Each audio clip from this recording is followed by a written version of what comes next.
नमस्कार। गुरु परिवर्तन की चर्चा को लेकर उपस्थित हूँ आपके समक्ष। 1 मई 2024 से लेकर गुरु गोचर कर रहे हैं वृषभ राशि में 14 मई 2025 तक। इसी बीच में गुरु मार्गी अवस्था से वक्री होंगे 9 अक्टूबर को। 9 अक्टूबर को वक्री होते हुए वह गोचर करेंगे 2024 से लेकर 4 फरवरी 2025 तक वक्र अवस्था में। पुनः उसके बाद वापस से मार्गी होते वृषभ राशि में रहेंगे 14 मई तक और उसके बाद चले जाएंगे 2025 में वह मिथुन राशि में। तो 1 साल से ज्यादा का समय है ये देवगुरु बृहस्पति का। अभी तक मैंने इस विषय पर, इस परिवर्तन को लेके, जो बहुत ही महत्वपूर्ण है अपने आप में, 11 राशियों पर अलग से वीडियो बनाए हैं आप सबके लिए। ये अंतिम राशि है मीन राशि, पाइसेस। मैं आपको बताना चाहूंगी कि आप राशि और लग्न दोनों से देखिएगा ताकि सही अनुपात आप ले सकें। यदि आपका लग्न मीन है, राशि आपकी मीन है, तो बहुत ही बढ़िया है, आपको केवल इससे देखना है। परंतु यदि आपका लग्न मीन है, राशि आपकी मेष है, तो भी आपको देखना है। यदि आपकी राशि मीन है, लग्न आपका मेष है, तो भी आपको देखना है। तभी से अनुपात ले पाएंगे आपको इसका पूर्ण फल कैसे प्राप्त होने वाला है। लग्न राशि दोनों से बढ़िया है तो 100% है। राशि से बढ़िया लगन से ठीक ठीक है, या लगन से बढ़िया राशि से ठीक ठीक है, तो मध्यम या 60-40 के रेशियो में आप इसको पॉजिटिव ले सकते हैं। और दोनों से आपको लगता है सही नहीं है तो थोड़ा आपको सावधानी बरतने की आवश्यकता है। देवगुरु बृहस्पति की 3 दृष्टियां होती हैं, पंचम, सप्तम और नवम। इनकी दृष्टियों को ज्योतिष शास्त्र में अमृतमय दृष्टि कहा गया, अर्थात जहां इनकी दृष्टि पड़ती है वहां के कष्ट ये हर लेते हैं, वहां पे सुख ले आते हैं। इसी बीच में वृषभ राशि में शुक्र की राशि है, देवगुरु बृहस्पति गोचर करेंगे 3 नक्षत्रों में, जो कि है कृतिका नक्षत्र, रोहिणी नक्षत्र और मृगशिरा नक्षत्र। तीनों नक्षत्रों के स्वामी देवगुरु बृहस्पति के मित्र हैं, क्योंकि कृतिका नक्षत्र के स्वामी है सूर्यदेव, रोहिणी जी के हैं चंद्रदेव और मृगशिरा नक्षत्र के स्वामी है मंगलदेव। तो चंद्र, मंगल और सूर्य तीनों ही मित्र हैं गुरुदेव देवगुरु बृहस्पति के।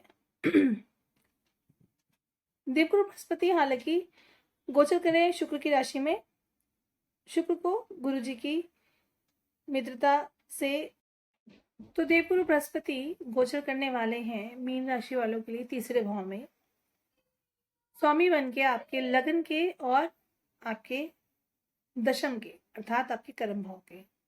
तो मीन राशि वालों के लिए देवगुरु बृहस्पति जैसे कि गोचर कर रहे हैं पराक्रम के भाव में। पराक्रम इस समय आपका बढ़ेगा, आलस्य से आप दूर हटेंगे, परंतु अष्टम से अष्टम होने के कारण 3रे भाव को अष्टम से अष्टम में देखा जा रहा है, इसलिए संघर्ष बढ़ेगा जीवन में, परंतु संघर्ष से आपको पीछे नहीं हटना। शनि की 7.5 से पहले आप गुजर रहे हैं, पहले अढ़ैया शनि की 7.5 अर्थात पहले अढ़ैये से गुजर रहे हैं आप, तो आपको अपना आचरण भी सही रखने की बेहद आवश्यकता है। कड़वापन अपने स्वभाव में मत लाइएगा।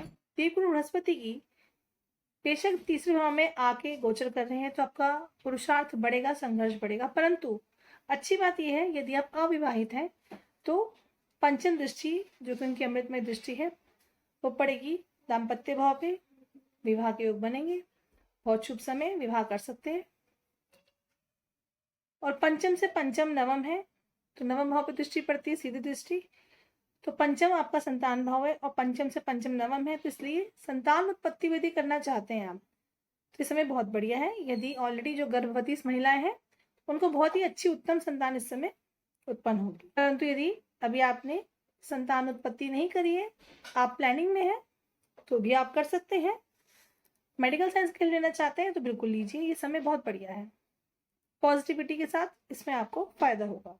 देवगुरु बृहस्पति मीन राशि के लिए काफी हद तक अच्छे हैं।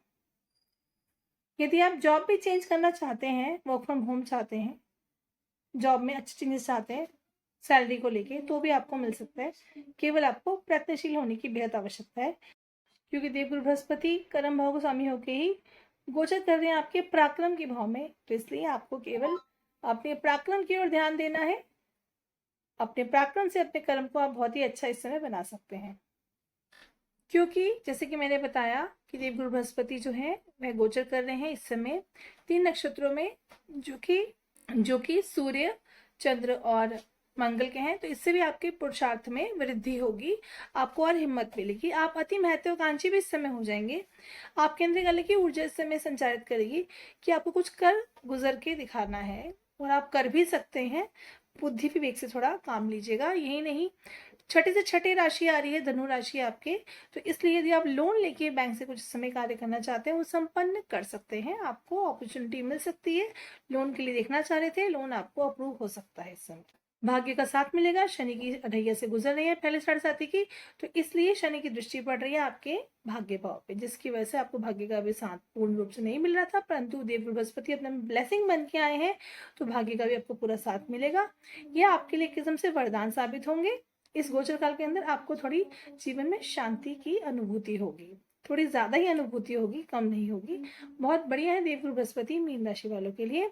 यही नहीं, यदि आपके घर में दाम्पत्य जीवन में कष्ट चल रहा था, अनबन चल रहा था, या फिर दाम्पत्य जीवन टूटने का आगार पे था, तो सिचुएशन ऐसी बन सकती है कि वह टूटने से बच सकता है। वापिस से दाम्पत्य जीवन आपका सरल और सुंदर हो जाएगा। केवल आपको प्रयास करने की आवश्यकता है। और शनि की 7.5 की वजह से थोड़ा आप नेगेटिव हो गए देवगुरु बृहस्पति की, अन्य से आप पॉजिटिव भी होंगे। केवल आपके पराक्रम को सही दिशा में लगा के कर्म के अंदर आपको सही से डिसीजन लाइफ में लेने की आवश्यकता है। पार्टनरशिप में भी इतनी दिक्कत चल रही थी, अनबन चल रही थी, वो दूर होगी, मनमुटाव दूर होंगे और सरलता से बिजनेस आपका आगे बढ़ सकता है, जो भविष्य में आपके लिए ग्रोथ लेकर आएगा। यही नहीं, यदि आपके पिता का भी स्वास्थ्य सही नहीं था इस समय, तो पिता के स्वास्थ्य में भी सुधार आएगा, क्योंकि देवगुरु बृहस्पति की दृष्टि पड़ रही है नवम भाव पर और उनका भी आपको सहयोग मिलेगा। उनके सहयोग से भी आप जीवन में आगे बढ़ेंगे। और सबसे अच्छी बात है, भाग्य का पूर्ण साथ मिल रहा है। देखिए, भाग्य का पूर्ण साथ बिल्कुल मिलेगा, क्योंकि कर्मेश स्वयं देवगुरु बृहस्पति गोचर कर रहे हैं आपके पराक्रम में, और जब पराक्रम श्रेष्ठ होता है आपका कुंडली के अंदर, तो भाग्य आपसे 4 कदम आगे दौड़ता है। तो इसलिए बोल रही हूँ बार बार, पराक्रम पे ध्यान दीजिए और आपका कार्य करने में भी ध्यान लगेगा, मन लगेगा। आपके अंदर अलग से क्रिएटिविटी भी इस समय जागृत होगी और आप कुछ अलग से कर दिखाने की इसमें क्षमता रखते हैं। और जैसे कि ये सब बातें हो रही हैं, अगर इन सूत्रों को मिलाया जाए तो देवगुरु बृहस्पति की दृष्टि जो नवम है वह लाभ भाव में पड़ रही है। ये सब चीजें जब अकॉर्डिंगली सीक्वेंस में सही से होगी तो डेफिनेटली आपको लाभ भी होगा, धन आगमन भी बढ़ेंगे, एक से ज्यादा आय का स्रोत भी बनता है।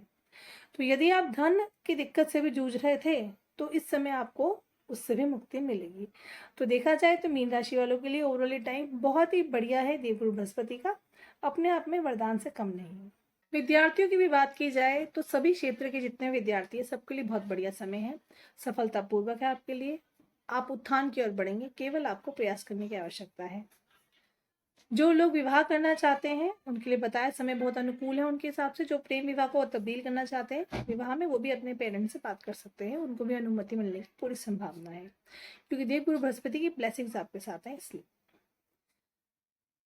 अपने आचरण को सही रखने की बेहद आवश्यकता है आपके लिए। शनि की 7.5 से ऑलरेडी आप गुजर रही हैं, तो इसलिए आचरण सही रखिएगा, मद्यपान से बचिएगा, अपने बड़ों का सम्मान करें, देव ब्राह्मण का सम्मान करें।